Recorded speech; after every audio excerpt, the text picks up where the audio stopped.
जय श्री राधे कृष्ण। आप सभी का आपके अपने YouTube चैनल पे बहुत बहुत स्वागत है। आइए आज आप सब सुनेंगे अधिक मास पुरुषोत्तम मास महात्म्य कथा में 25वें अध्याय की कथा।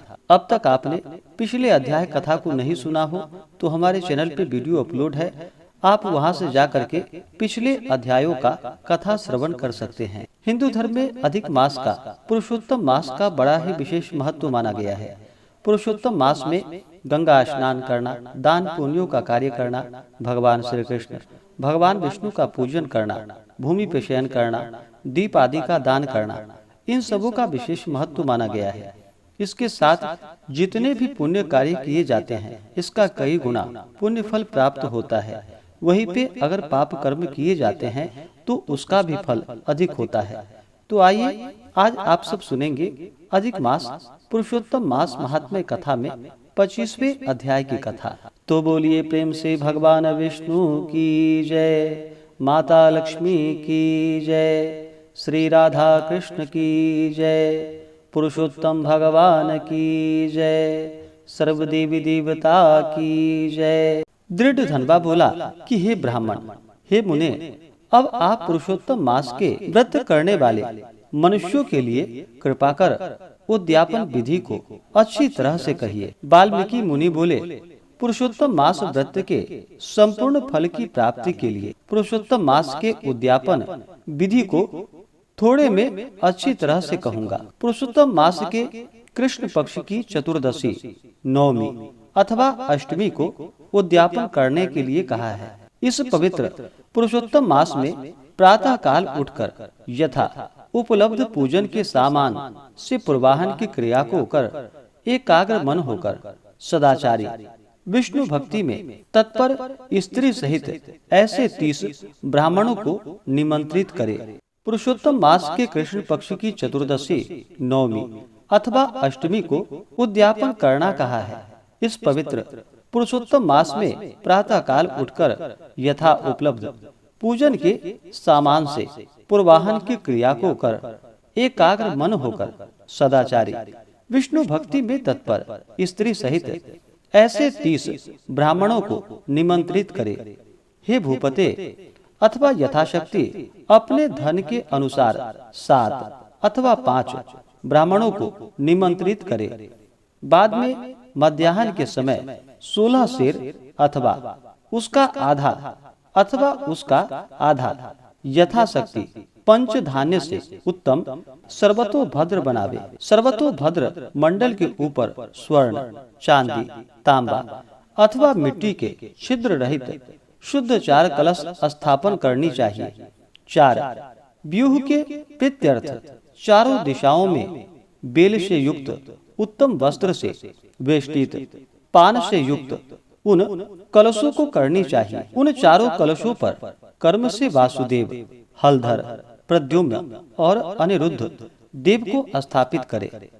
पुरुषोत्तम मास व्रत के आरंभ में स्थापित किए हुए राधिका सहित देव देवेश पुरुषोत्तम भगवान को कलश युक्त वहां से लाकर मंडल के ऊपर मध्य भाग में स्थापित करे। वेदांग के जानने वाले वैष्णव को आचार्य बनाकर जप के लिए 4 ब्राह्मणों का वरण करे। उनको अंगूठी के सहित 2 वस्त्र देने चाहिए। प्रसन्न मन से वस्त्र, आभूषण आदि से आचार्य को विभूषित करके फिर शरीर शुद्धि के लिए प्रायश्चित गोदान करे।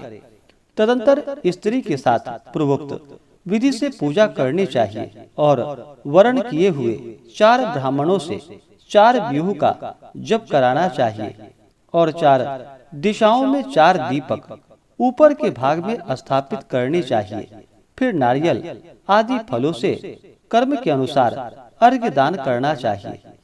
घुटनों के बल से पृथ्वी में स्थित होकर पंचरत्न और यथापलब्ध अच्छे फलों को दोनों हाथ में लेकर श्रद्धा भक्ति से युक्त स्त्री के साथ हर्ष से युक्त होकर प्रसन्न मन से श्री हरि भगवान का स्मरण करता हुआ अर्घ्य दान करे। अर्घ्य दान का मंत्र, हे देव देव, हे पुरुषोत्तम, आपको नमस्कार है। हे हरे, राधिका के साथ आप मुझसे दिए गए अर्घ्य को ग्रहण करें। नवीन मेघ के समान श्याम वर्ण 2 भुजाधारी मुरली हाथ में धारण किए पीतांबरधारी देव राधिका के सहित पुरुषोत्तम भगवान को नमस्कार है।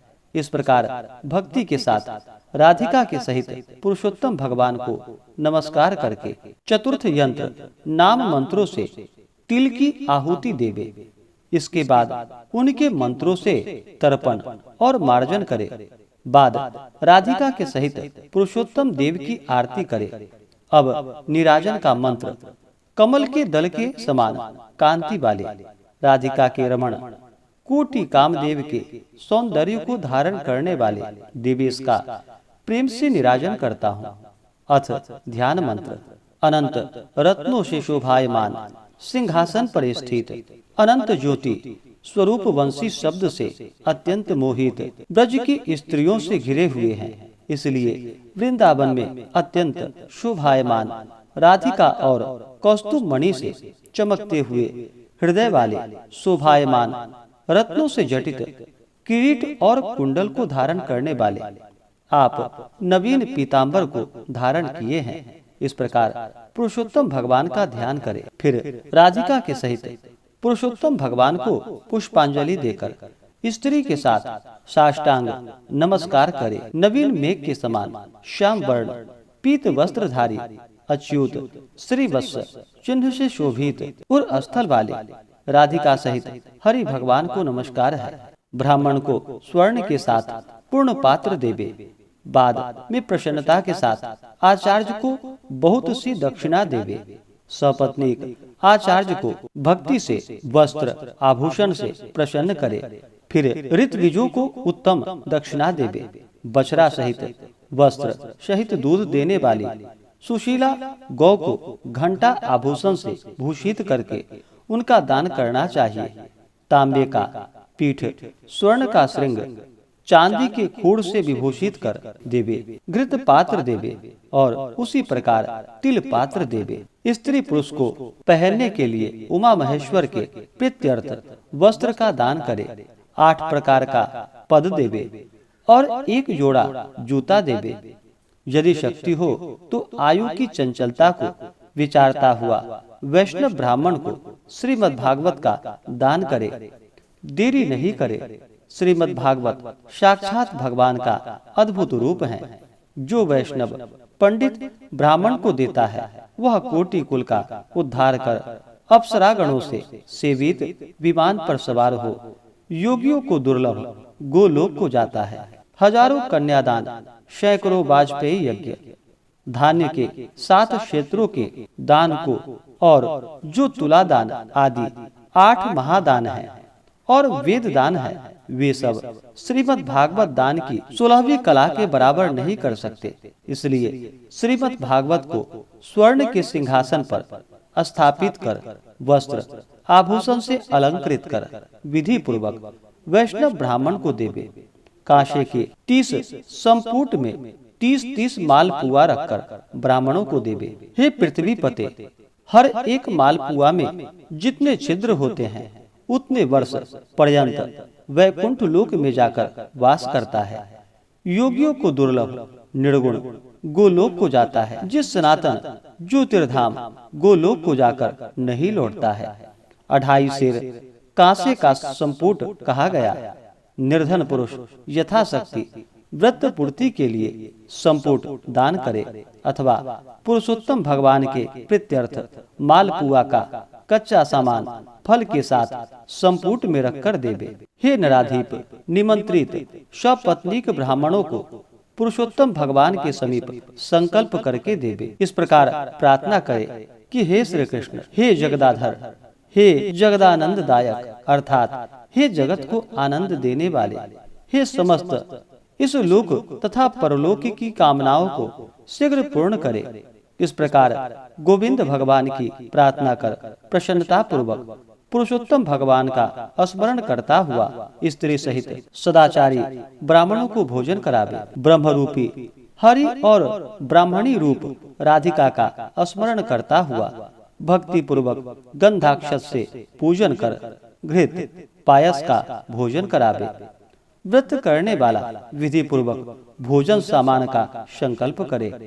अंगूर, केला, अनेक प्रकार के आम के फल, घी के पके हुए सुंदर, उड़द के बने बड़े, चीनी घी के बने घेवर, फेनी, खांड के बने मंडक, खरबूजा, ककड़ी का साग, अदरक, सुंदर नींबू, आम और अनेक प्रकार के अलग अलग शाक, इस प्रकार 6 रसों से युक्त 4 प्रकार का भोजन सुगंधित पदार्थ से वासित गोरस को परोसकर कोमल वाणी बोलते हुए, यह स्वादिष्ट है, इसको आपके लिए तैयार किया है, प्रसन्नता के साथ भोजन कीजिए। हे ब्राह्मण, हे प्रभु, जो इस पकाए हुए पदार्थों में अच्छा मालूम हो उसको मांगिए। मैं धन्य हूँ, आज मैं ब्राह्मणों के अनुग्रह का पात्र हुआ, मेरा जन्म सफल हुआ। इस प्रकार कहकर आनंद पूर्वक ब्राह्मणों को भोजन कराकर तांबूल और दक्षिणा देवे।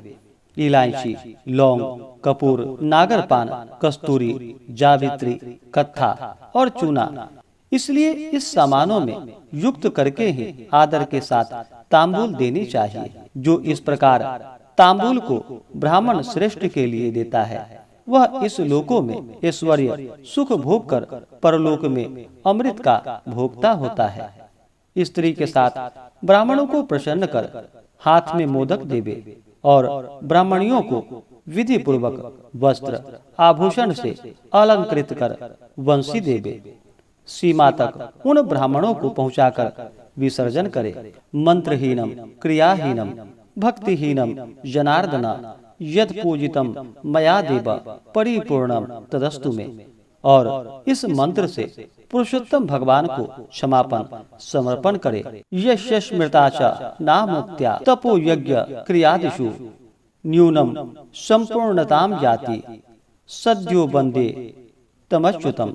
इस मंत्र से जनार्दन भगवान को नमस्कार कर जो कुछ कमी रह गई हो वह अच्युत भगवान की कृपा से पूर्ण फल देने वाला हो, यह कहकर यथा सुख विचरे। अन्न का यथा भाग विभाग कर भूतों को देकर मिथ्या भाषण से रहित हो, अन्न की निंदा न करता हुआ कुटुंबी जनों के साथ भोजन करे। अमावस्या के दिन रात्रि में जागरण करे। स्वर्ण की प्रतिमा में राधिका के सहित पुरुषोत्तम भगवान का पूजन करे। पूजा के अंत में सपत्नीक व्रती प्रसन्न चित्त हो नमस्कार कर राधिका के साथ पुरुषोत्तम देव का विसर्जन करे। फिर आचार्य को मूर्ति के सहित चढ़ा हुआ सामान को देवे। अपनी इच्छा अनुसार यथा योग्य अन्नदान देवे। जिस किसी उपाय से इस व्रत को करे और उत्तम भक्ति से द्रव्य के अनुसार दान देवे। स्त्री अथवा पुरुष इस व्रत को करने से जन्म जन्म में दुख, दारिद्र्य और दुर्भाग्य को प्राप्त नहीं होता। जो लोग इस व्रत को करते हैं वे इस लोक में अनेक प्रकार के मनोरथों को प्राप्त करके सुंदर विमान पर चढ़कर श्रेष्ठ वैकुंठ लोक को जाते हैं।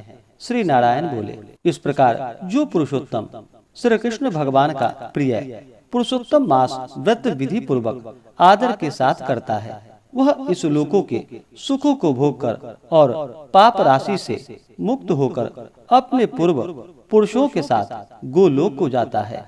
इस प्रकार से श्री बृहन्नारदीय पुरुषोत्तम मास महात्म्य कथा में 25वें अध्याय की कथा पूर्ण हुई। तो बोलिए प्रेम से भगवान विष्णु की जय, माता लक्ष्मी की जय, श्री राधा कृष्ण की जय, पुरुषोत्तम भगवान की जय, सर्वदेवी देवता की जय। इसके आगे की कथा जो कि आप अगले अध्याय में सुनेंगे। इसी प्रकार से कथा को सुनने के लिए हमारे इस चैनल पे अगर आप नए हैं तो चैनल को लाल बटन दबा करके सब्सक्राइब करें, साथ में बेल आइकन घंटी को दबाएं ताकि मेरे वीडियो का नोटिफिकेशन आपको समय से मिलता रहे। वीडियो को लाइक करें, शेयर करें। सुखी रहें और स्वस्थ रहें। जय श्री राधे कृष्ण। धन्यवाद।